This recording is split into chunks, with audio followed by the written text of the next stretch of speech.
Thank you, Mr. Chairman. Thank you for holding this hearing, and thank you for the work you've done to try to reform the practices of PBMs. I have a long family history in this area. My grandfather was a pharmacist. My great-uncle turns 100 this week, was a pharmacist. My father worked in a pharmacy growing up.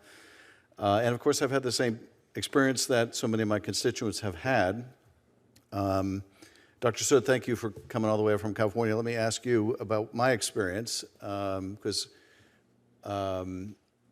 it's left me wondering what player in the scheme of things was responsible for my experience, which was minor compared to what others have experienced, and that is I was on a medication prescribed by my physician, which was working very well without side effect. Senator Schiff, when you're done, will you adjourn the meeting? Yes, I will. Thank you very much. And I may have to cut it short to get out in time to vote. So I was on medicine that was worked with no side effects. I got a letter, I think either from my insurer or PBM, saying we're taking you off that medicine and putting you on a different one.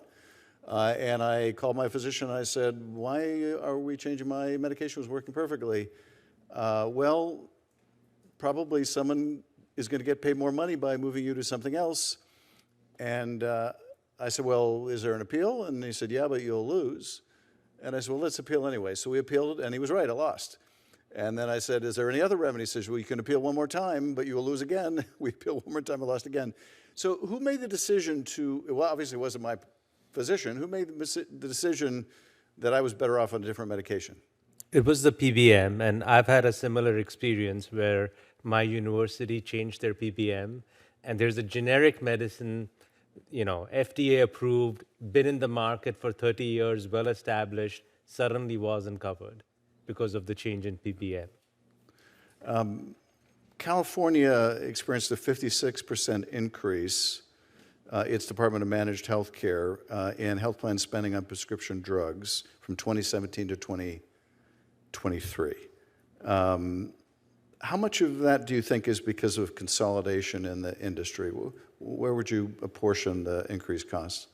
So I was one of the experts who, back in 2017, opposed the CVS-Aetna merger on vertical grounds because I thought it would reduce competition in the pharmacy market, reduce competition in the insurance market, and lead to higher costs. I haven't seen the study, but I agree with the general hypothesis that vertical integration could be responsible for higher costs. Well, I wish I had more time to ask questions, but I'm likely not to make it in time to vote without adjourning. Thank you all for your testimony today. This concludes our hearing. I want to thank each witness for taking the time to share your experience. Written questions can be submitted for the record until May 20th. I'll ask the witnesses to answer and return the questions to the committee as quickly as possible. This hearing is adjourned.